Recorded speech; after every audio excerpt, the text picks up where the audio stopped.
ध्यान देना। बैठो। हम लोग आज अगले टॉपिक पे काम शुरू करते हैं। ठीक है, शांत रहोगे तभी। जो couch of magnetism in matter, couch of magnetism in matter. Matter में जो मैग्नेटिज्म का काउच है, कारण है, इस पर हम लोग आज काम शुरू करेंगे। बिल्कुल आसान है, ध्यान देना।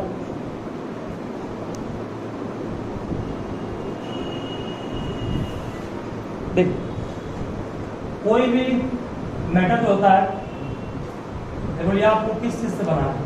कोई मैटर फॉर्म होता है पार्टिकल से। क्लास 9 में केमिस्ट्री में पढ़े होंगे। ठीक है, कोई भी पार्टिकल किस चीज से बनता है?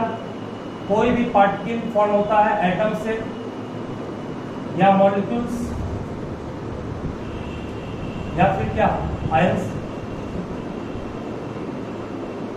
तो कोई भी मैटर पार्टिकल से बना है, पार्टिकल में भी एटम, में भी मॉलिक्यूल्स, में भी आयंस। अब एटम जो होता है उसमें सबसे स्मॉलेस्ट यूनिट क्या मानते हैं हम लोग? इलेक्ट्रॉन्स। इलेक्ट्रॉन का मोशन कितने तरह से होता है? शायद केमिस्ट्री में आप लोग पढ़े होंगे। इलेक्ट्रॉन का दो टाइप होता है मोशन। एक मोशन जिसको हम लोग कहते हैं ऑर्बिटल मोशन, केमिस्ट्री में पढ़ना है, इसको क्लास 9 में पढ़े होंगे तुम लोग, 11th में। और दूसरा होता है उसका स्पिन मोशन। स्पिन मीन्स क्या? मान लिया जाए कोई एटम्स है, या मान लिया अर्थ ही, मान लिया अर्थ है। अर्थ ये बीच में मान लो यहाँ पे सन है। अर्थ सन के चारों तरफ जो घूम रहा है उसे कहते हैं हम लोग ऑर्बिटल मोशन। मतलब ऑर्बिट के अलाउंग जो अर्थ मूव कर रहा है, that is called orbital motion. Means revolution is called orbital motion. Earth जो रिवॉल्यूट कर रहा है सन के चारों तरफ, इसे कहते हैं हम लोग क्या है? Orbital motion. और अर्थ अपने एक्सिस के अलाउंग भी चारों तरफ मूव कर रहा है। और ये अर्थ है वो अपने एक्सिस के अलाउंग जो मूव करता है उसे कहते हैं रोटेशन। तो अर्थ अपने एक्सिस के अलाउंग जो मूव कर रहा है हर जगह, उस मोशन को कहते हैं स्पिन मोशन। मींस अपने एक्सिस पर ही घूम रहा है। अपने एक्सिस पर जो अर्थ घूम रहा है that is called a spin motion.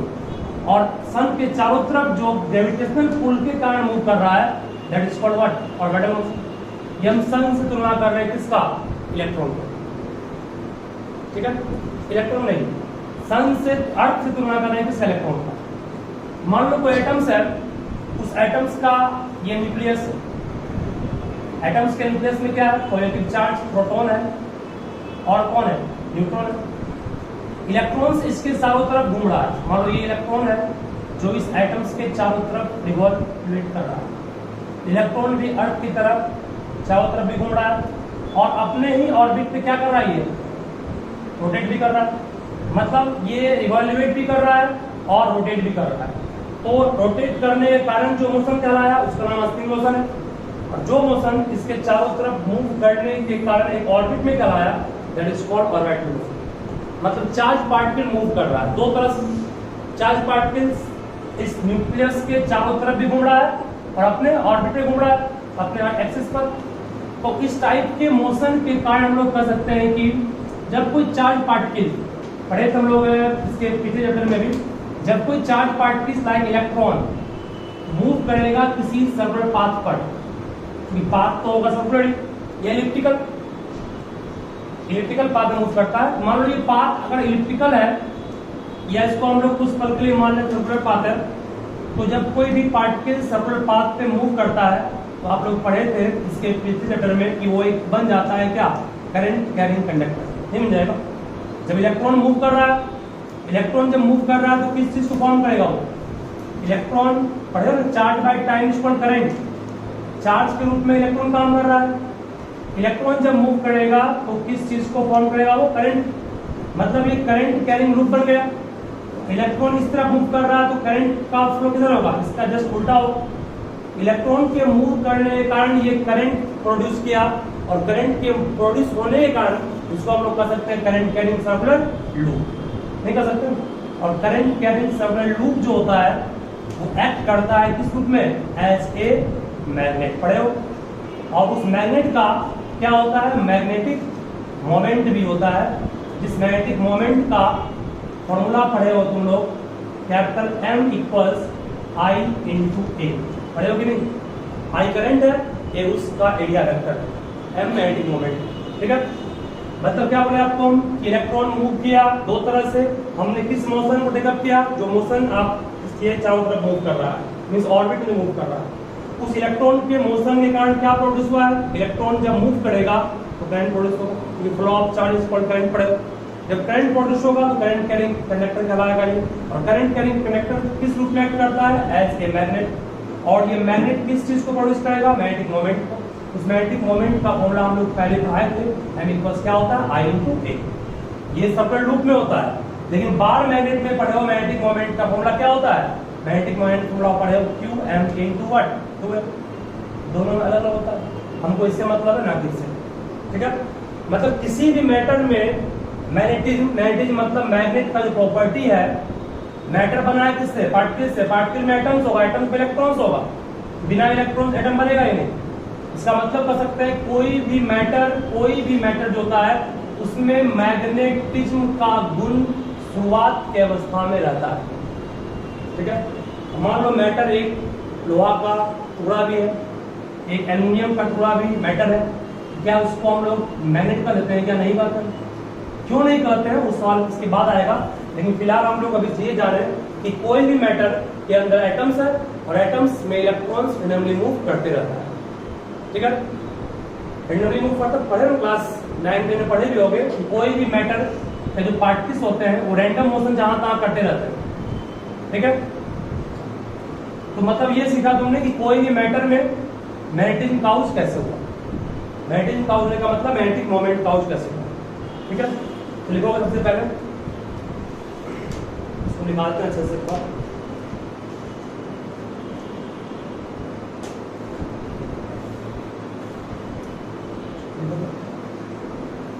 क्योंकि every matter consists of atoms. Every matter consists of atoms, and every atoms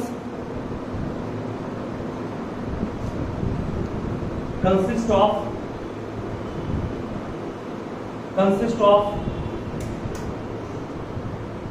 charged particle, electron,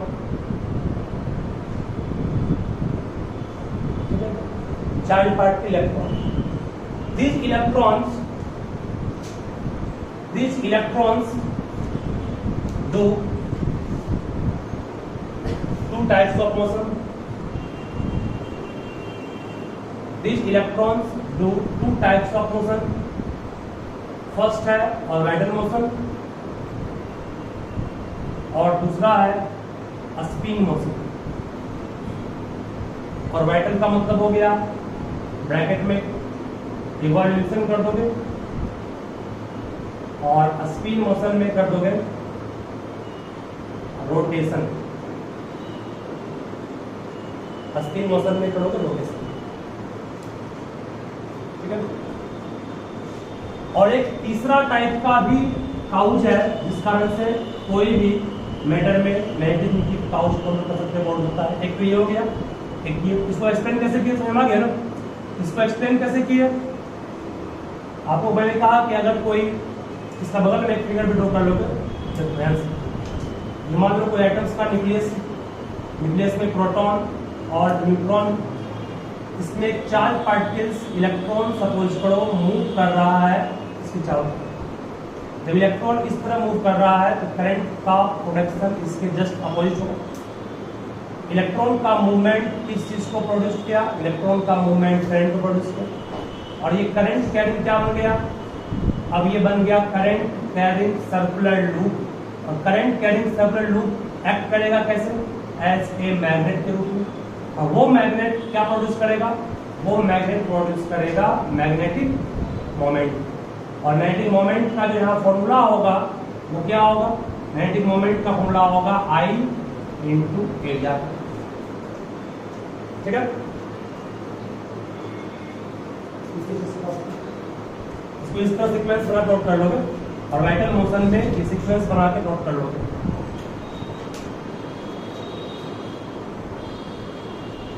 यहाँ हुआ फ्लो ऑफ इलेक्ट्रॉन में current carrying circular loop, magnet बन गया यहाँ से, उस मैग्नेटिक करंट के मैग्नेटिक मोमेंट को काउंट करें।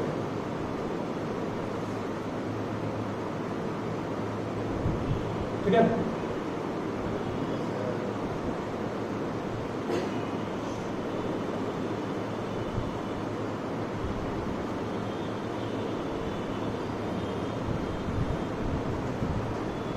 और एक तीसरा भी काउच है,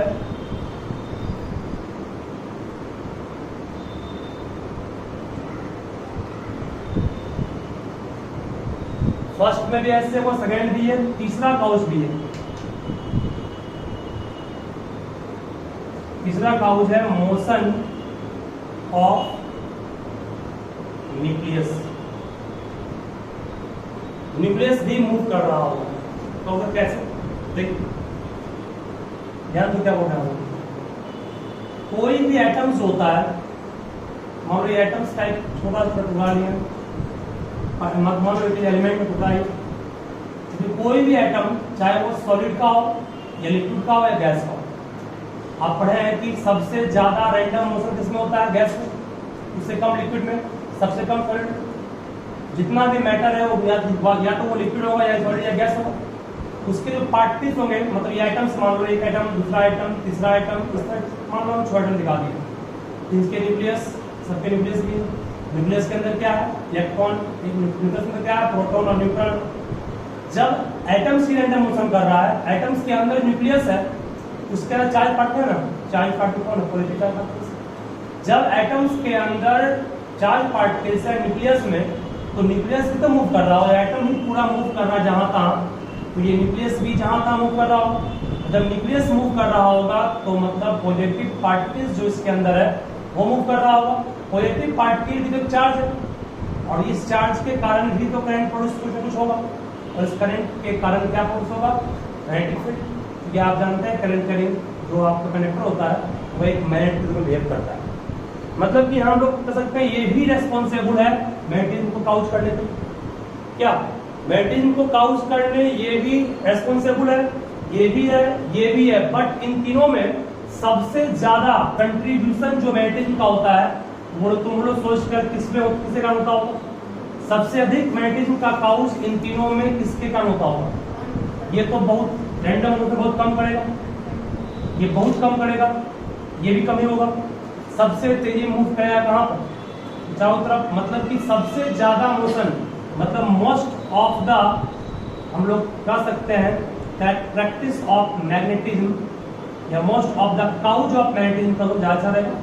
couch of magnetism in matter, most of the couch of magnetism in matter is only due to the orbital motion of electron, only due to the orbital motion of electron।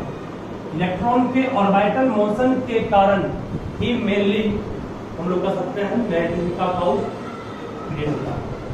इस दोनों का उतना अधिक योगदान नहीं है, very small, यहाँ पर वेरी स्मॉल मैग्नेटिज्म का दिखा देते हैं इसको हम पहले भी। फर्स्ट जो ऑर्बिटल मोशन है उसके कारण अधिकांश भाग मैग्नेटिज्म का होता है काउच। बाकी दो जो केस है उसमें बहुत कम अमाउंट में होता है मैग्नेटिज्म का couch. Most of the couch of magnetism is in matter is only due to the orbital motion of electron.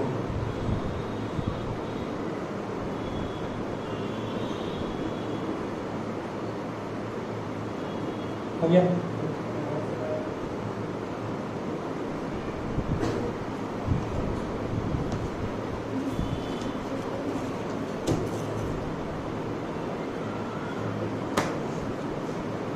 हो गया वो डन। चलो सवाल को नेक्स्ट, इसी में लास्ट लाइन कर दोगे। देखो very small magnetism causes very small magnetism causes due to a spin motion or motion of nucleus.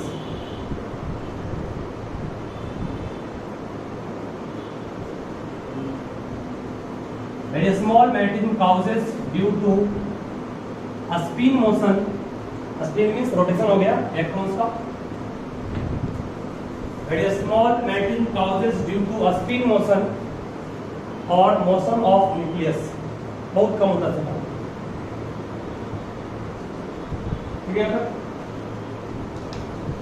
अब इसके बाद यहाँ पर एक चीज और ध्यान रखना, कुछ एटम्स जो होता है यहाँ पे क्या होगा, कुछ एटम्स उसकी मान लो हम हीलियम ले रहे हैं या फिर आप ले लिए हैं बेरिलियम ले लिए, ठीक है, यहां पे लिया, यहां पे मान लो लिथियम लिया। क्लास 11th में तुम लोग पढ़े हो केमिस्ट्री में, हमारे ख्याल से याद होगा इलेक्ट्रॉनिक कन्फ्यूगेशन जो करते थे, उसमें एक एस ब्लॉक होता है, P block, D block. Electrons होता है एक इस तरह अरेंज कर देते, एक इस तरह पढ़े और बच गया मान लो, बोलो ये किसका हो सकता है, helium 1s 2s 3s 4s 5x 6x, यहाँ होगा sp df होता है ना, SPDF होता है ना, डी आएगा,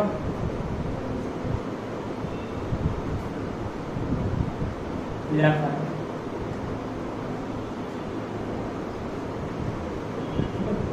सबसे लोवेस्ट एनर्जी सेल कौन है, 1s, सबसे पहले इसको फिल करते हैं, उसके बाद 2s करते हैं, फिर 2p 3s करते हैं। तरह इसमें तुम पढ़ोगे S में मैक्सिमम इलेक्ट्रॉन 2 होगा, P में 6 होता है, D में 10 होता है और F में 14। तो हीलियम का एटॉमिक नंबर 2 होता है, इसको 1s2 करेंगे, ठीक है, 1s2, ठीक है। बेरिलियम कितना होगा 4, तो 1s2 फिर क्या होगा 2s2 हो जाए, और 1s2 2s2, ठीक है, 2 4 हो गया ना, 2 इसका हो गया, इसमें कितना होगा 3, 1s2 2s1, 2 इसको जोड़ना है, 3 4, ये जिस प्रिंसिपल से की है उस प्रिंसिपल को अबाउ प्रिंसिपल करते हैं, सब पढ़े उसको ध्यान देना। यहाँ पर इलेक्ट्रॉन एक एटम, ध्यान से लोगों को दिक्कत नहीं होगा, मान लो एक एटम से, उसमें अगर एक इलेक्ट्रॉन इस तरह घूम रहा है एंटी क्लॉकवाइज में, एक इलेक्ट्रॉन एंटी क्लॉकवाइज में घूम रहा है, इसका जो मैग्नेटिक मोमेंट होगा कैपिटल M, उसका डायरेक्शन को किधर होगा, अगर इलेक्ट्रॉन ऐसे मूव कर रहा है, करंट निश्चित रूप से ऐसे मूव कर रहा हो, जब करंट ऐसे हो रहा हो तो बोलो यहाँ पर राइट हैंड लगाएंगे, रूल तोड़, करंट ऐसे आ रहा है, थंब इनवर्ड, इसका मतलब इसका फ्रंट फेस जो होगा वो कैसा बिहेव करेगा, थंब इनवर्ड है, मतलब ये साउथ पोल है, बैक फेस क्या हो गया नॉर्थ, मतलब magnetic field line south north जा रहा है। और उसका दूसरा एटम मान लो होगा वो इस तरह से घूम रहा है कि उसमें इलेक्ट्रॉन ऐसे घूम रहा, सपोज करो इलेक्ट्रोनाइसिस करंट, इलेक्ट्रोनाइसिस करंट, करंट इसका जस्ट उल्टा हो इस तरह, ठीक है, थंब का बाहर आ गया, इसका मतलब ये फेस कौन हो गया नॉर्थ, बैक फेस साउथ हो, इसका मतलब एक इलेक्ट्रॉन के घूमने से मैग्नेटिक फील्ड अंदर गया और दूसरे इलेक्ट्रॉन के घूमने से मैग्नेटिक फील्ड क्या बाहर आ गया, तो टोटल मैग्नेटिक फील्ड यहाँ कितना हो गया 0 हो गया।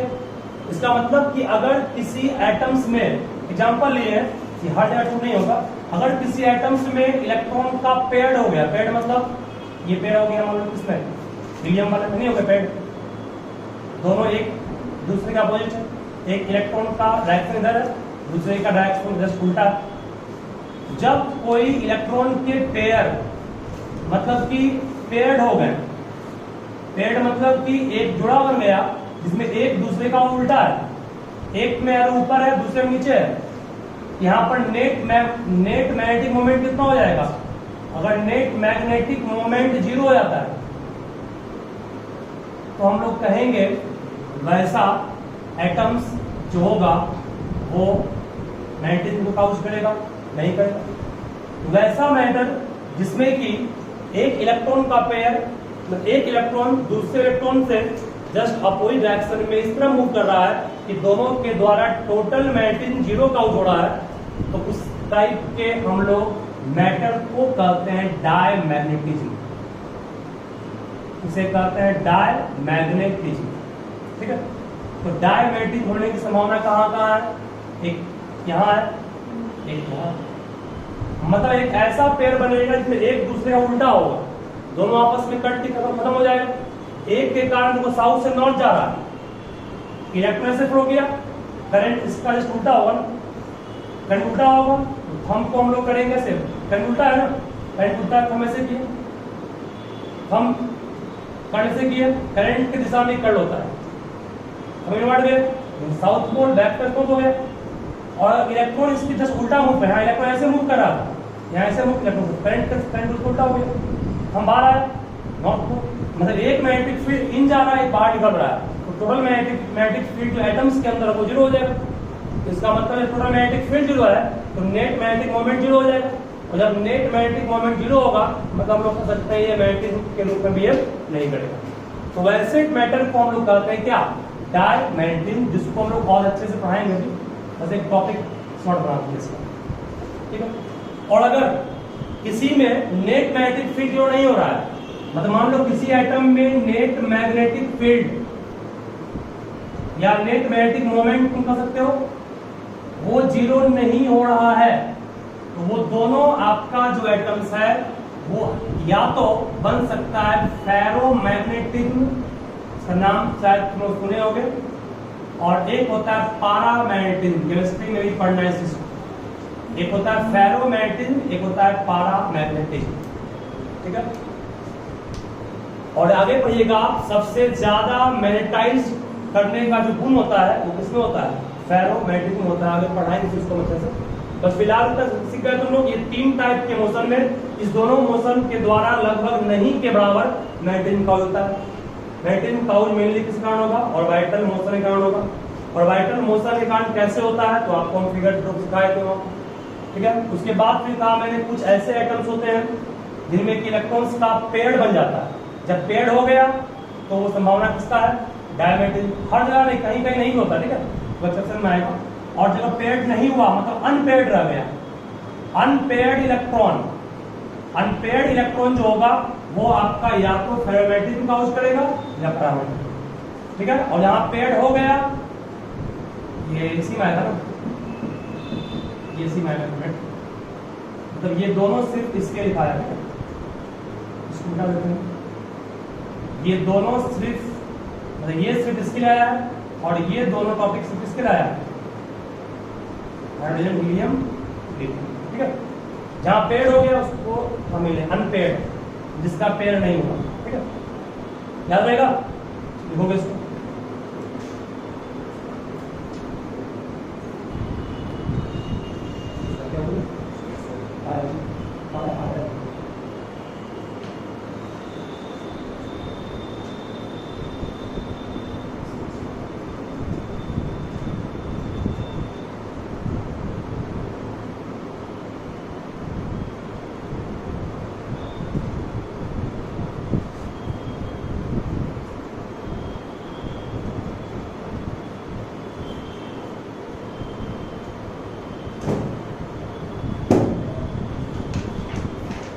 हो गया,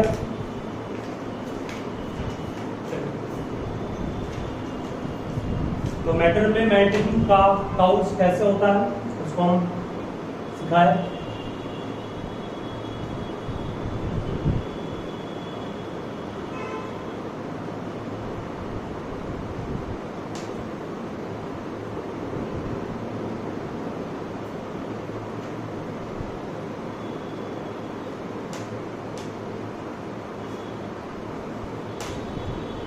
इसको अपने लैंग्वेज में भी आप चाहे लिख सकते हैं, हर चीज लिखाना पॉसिबल होता नहीं है।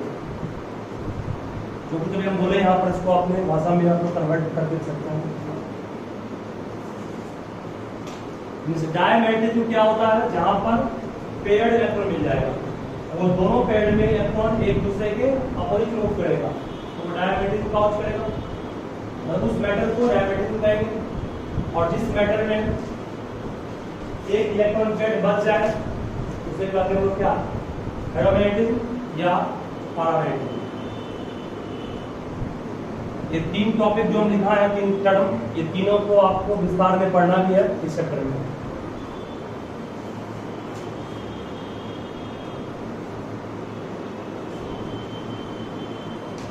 चलिए आगे बढ़े।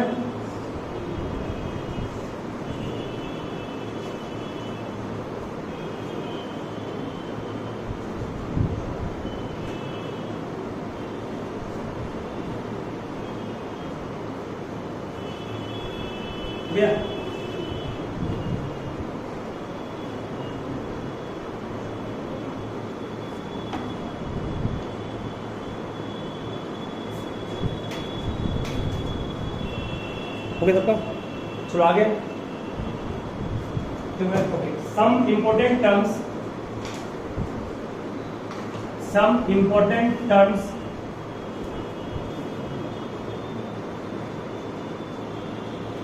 used to describe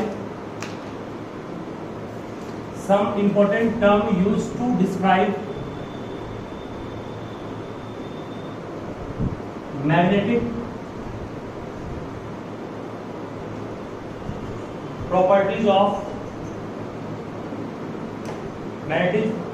properties of materials।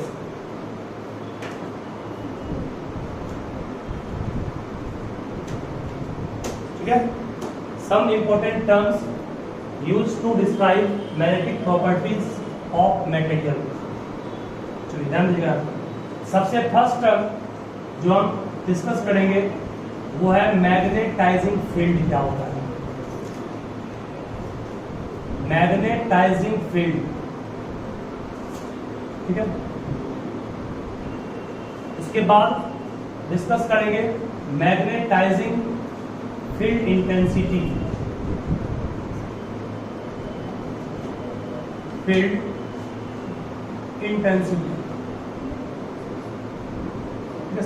ध्यान तो सिंपल है, स्पष्ट जो क्या बोलना चाह रहा है।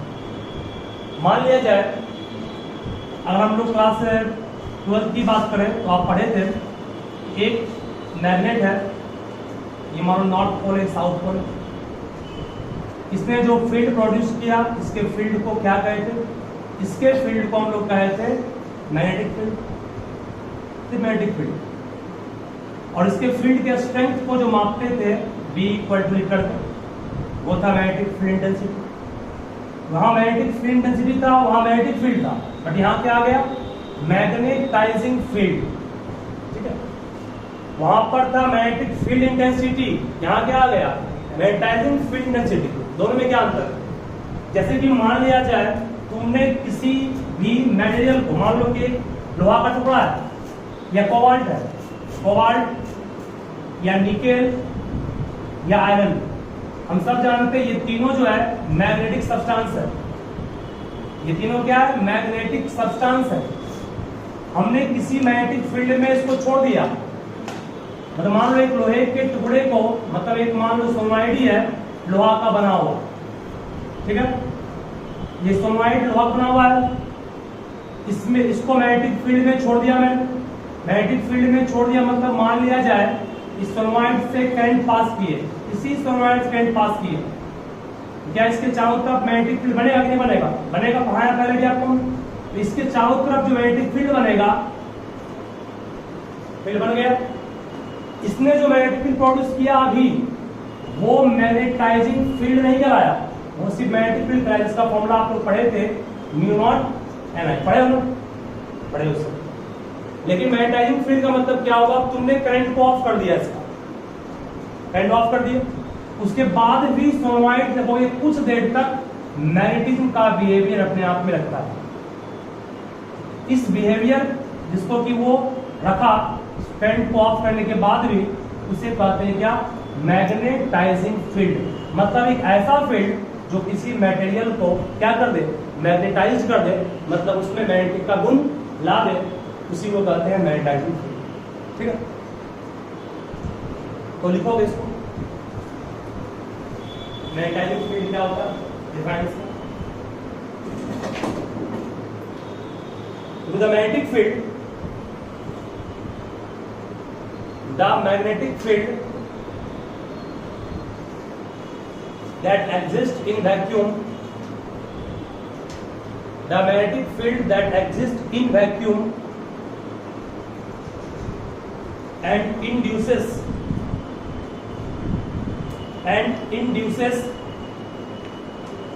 magnetism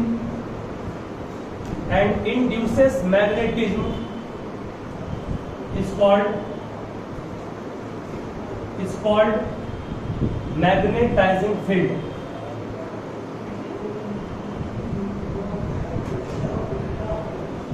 जैसे कि आप लोग याद कीजिए, इसके पिछले चैप्टर में इस तरह से पढ़े भी थे, याद होगा तो, अगर पढ़े थे कि इंड्यूस्ड करंट होता है, पढ़े हो? जब किसी कॉइल के अंदर मैग्नेट को मूव करते हैं तो उसमें करंट होता है प्रोड्यूस, उस करंट को इंड्यूस करंट कहते हैं। वहां करंट इंड्यूस किया, यहाँ पर क्या इंड्यूस किया इसमें, यहाँ मैग्नेटिक फील्ड का बिहेवियर को इंड्यूस किया। तो अगर किसी मटेरियल को आप मैग्नेटिक फील्ड में छोड़ दिए हैं, उसके कारण जो उसमें मैग्नेट का गुण आएगा, जो मैग्नेटिज्म आएगा, उसी मैग्नेटिज्म को कहते हैं क्या हम लोग, मैग्नेटाइजिंग फील्ड, जो उसको मैग्नेटाइज किया। जितना फील्ड उसको मैग्नेटाइज किया है मिल करके, उसी फील्ड को कहते हैं मैग्नेटाइजिंग फील्ड। ठीक है, फील्ड को next, magnetising field intensity, magnetising field intensity, second topic.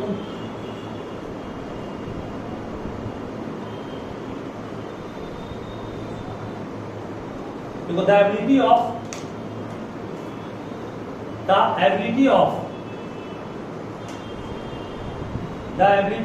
magnetizing field, the ability of magnetizing field to magnetize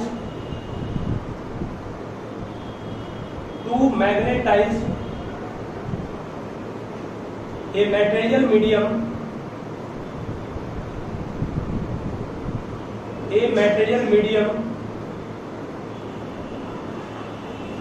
is called magnetizing field intensity, which is denoted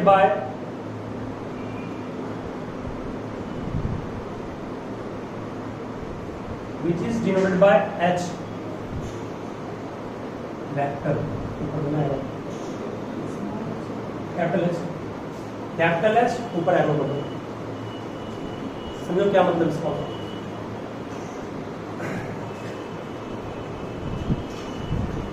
मतलब मान लिया जाए, ध्यान दो क्या बोल रहा है, इसके मैग्नीट्यूड का फॉर्मूला भी दिया हुआ है, means magnitude of this magnetising field को दिखाते हैं ऐसे, और मैग्नेटिक फील्ड इंटेंसिटी को दिखाते हैं किससे, दिस मैग्नेटाइजिंग फील्ड इंटेंसिटी रहेगा H, और मैग्नेटिक फील्ड इंटेंसिटी रहेगा तो B।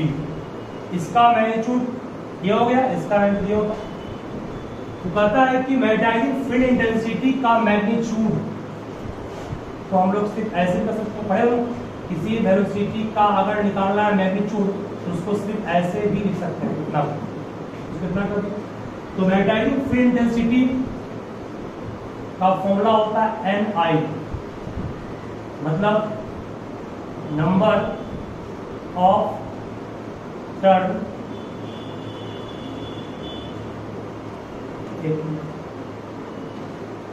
इसे कहते हैं ampere turn for each unit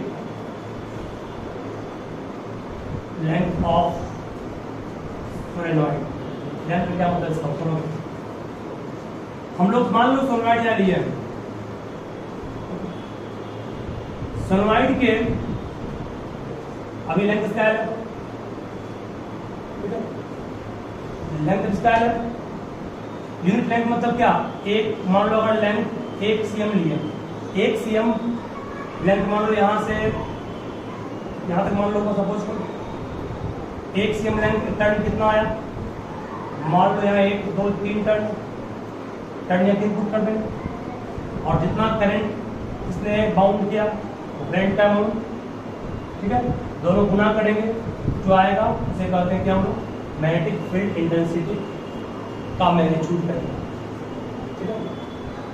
अब मैग्नेटिक फील्ड इंटेंसिटी का मैग्नीट्यूड क्या हो गया, Ni, मतलब कि यूनिट लेंथ में जितना टर्न वो आया, उसने जितना करंट इंपोज किया, उस करंट के अमाउंट को n से गुना करके जो आएगा वो आपको देगा मैग्नेटाइजिंग फील्ड इंटेंसिटी का अमाउंट। अभी just try the B naught vacuum में मैग्नेटिक फील्ड कितना होगा सोनाइड का, mu naught Ni, mu naught Ni magnetic field in a solenoid produced in vacuum, पढ़े हो ना, पहले पढ़ाए थे इसको। बी नॉट को बी नॉट छोड़ दिए, बी नॉट को बी नॉट छोड़ दिए, म्यू नॉट को म्यू नॉट छोड़ दिए, Ni की जगह पे क्या पुट कर सकते हैं, H, मतलब कहोगे कि sir B not by H equal to क्या होगा, B not by H equal to, ठीक है। मतलब ये हो गया आपका रिलेशन किसके बीच, ये रिलेशन हो गया मैग्नेटाइजिंग फील्ड और किसके बीच, मैग्नेटाइजिंग फील्ड इंटेंसिटी के बीच।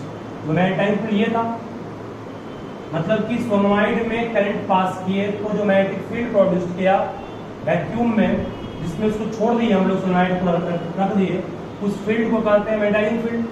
और हमने देखा कि जितना इसमें करंट मतलब कि इंपोज किया ये यूनिट लेंथ पर, उस करंट को टर्न से गुना करने के बाद जो कुछ आया वो आपको क्या दिया, वो देगा मैग्नेटाइजिंग फील्ड इंटेंसिटी। Ni की जगह पे H पुट कर दिए, बी नॉट बाय H कर दिए हम लोग, बी नॉट, मतलब ये आपका हो गया रिलेशन किसके बीच, मैग्नेटाइजिंग फील्ड और मैग्नेटाइजिंग फील्ड इंटेंसिटी के बीच। मतलब this is the relationship between magnetising field and magnetising field intensity.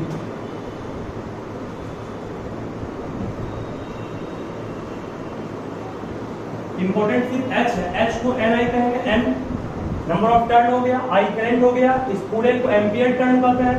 इस यूनिट लेंथ में जितना टर्न में करंट इंक्रोच किया उसको जो आएगा उसी को कहते हैं मैग्नेटाइजिंग फील्ड इंटेंसिटी, दिखाते हैं H से। उस H का यहाँ से फॉर्मूला वो क्या आ जाएगा, यहाँ से H का एक फॉर्मूला क्या बन जाएगा, और B not by mu not. अगर तुमको मान लो ये डिफाइन लिखा है वो याद नहीं रहेगा, सुनोगे यहाँ क्या बोल रहे हैं, ये डिफाइन अगर आपको याद नहीं रहेगा तो यहाँ से डिफाइन कर सकते हो कैसे, magnetising field intensity is defined as the ratio of what, magnetising field to that of absolute permeability, है ना। Magnetising field intensity is defined as the ratio of magnetising field to that of absolute permeability, ठीक है।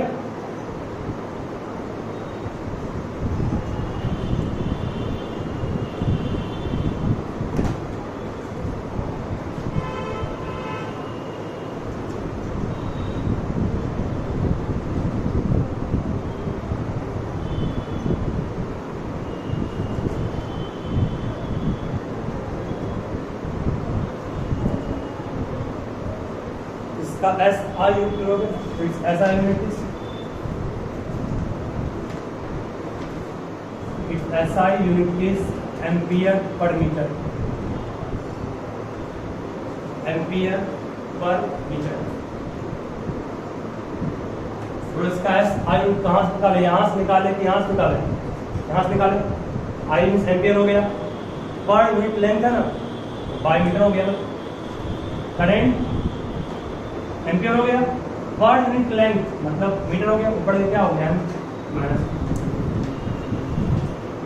ठीक है। ये तो हुआ magnetic field density. उसके बाद नेक्स्ट टर्म है इंटेंसिटी ऑफ मैग्नेटाइजेशन, इसका नेक्स्ट टॉपिक होगा। इसमें सिर्फ टर्म है, टर्म के बाद फॉर्मूला बनेगा, उस थोड़ी आपको खास करेंगे। ठीक है, हम उसे अब तक काम करेंगे। क्लास है जो नहीं है।